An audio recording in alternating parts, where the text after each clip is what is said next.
Welcome to Hello Baltimore County. I'm your host, Ellen Kobler. Well, it's wintertime, so that means we get our share of chilly temperatures, snow, and ice. We're very happy to welcome to the studio Tim Goins from the Bureau of Highways and Department of Public Works GIS Program Manager Doug Adams to give us the perspective from behind the snowplow and I guess behind the keyboard. Thank you so much for joining us. You're welcome. Tim, tell us a little bit about the realities of snowplowing. You guys have 6,749 lane miles, which seems to me it's the same as driving to California and back in terms of plowing the snow. Yes, we have several roadways within Baltimore County. The strategy for plowing snow, it could take approximately 4 to 6 hours to salt a route, then another 18 to 24 hours completely remove the snow from the roadways. And that's in kind of like a normal mundane storm. Yeah, a normal one, yes, correct. Yeah. The way we attack our routes are the same. We attack the arterial roads first, and then we go to the feeder roads, and then to the subdivision roads. All right, that sounds kind of technical. What's an arterial road? That means the main roads? The main drags, yes, okay. And then the other feeder roads, and then the cul-de-sacs and all the neighborhoods and the developments. Okay, and Baltimore County doesn't do the interstates and the Beltway. That's state highways. All state stuff. Yes, correct. Yeah. So obviously, when you get the really big storms, it's frustrating for everybody. Yes. And people who are in the neighborhoods and especially the courts and the cul-de-sacs are, sometimes wondering when's the plow going to come. Tell us about those multi-day storms. Well, when we have significant snowfalls, the residents need to have realistic expectations, and they need to understand that it's going to take us several days to move our crews from the main roads into the neighborhood roads. And then when the snow gets so deep, our trucks can't push them. We have to call in outside forces like loaders and backhoes and stuff like that to move the snow, because that's the only way it can be moved at that point. You're essentially out there with giant shovels moving the snow.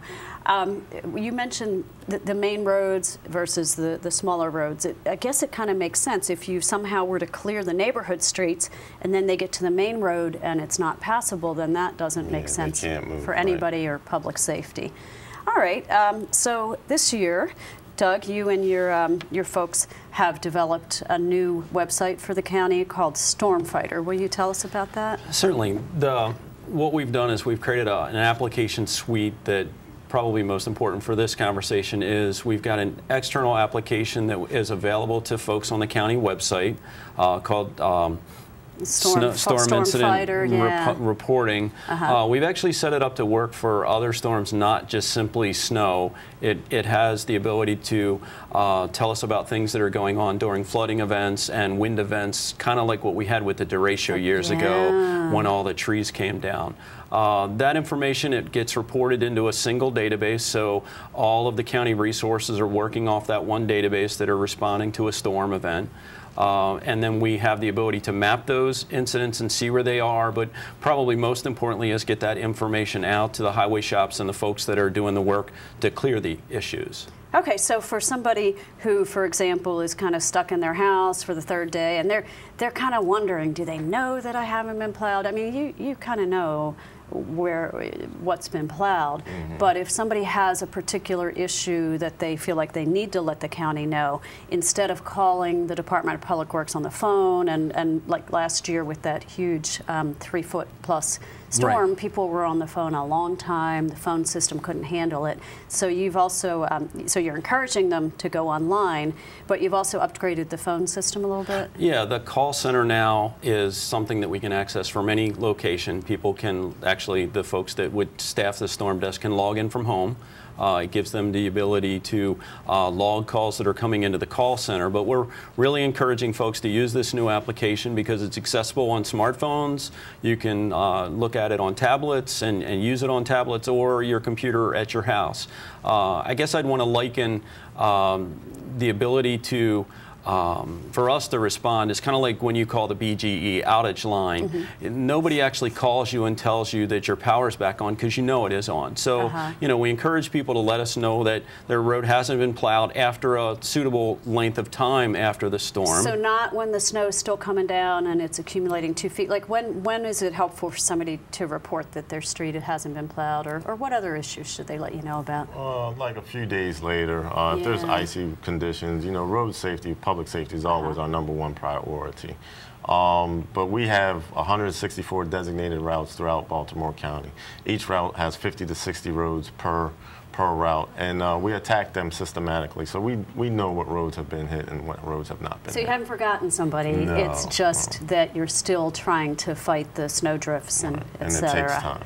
Yeah. Talk a little bit about the training for the snowplow drivers. Our less experienced drivers, people with 5 years or under, go to something what we call snow college. At snow college is a classroom setting where they learn and watch videos about how to attack the snow, whether it's pushing a cul-de-sac, intersections, four-lane roads, and so forth and so on. And the proper way to go about doing it. Attack it from the middle, push it to the right.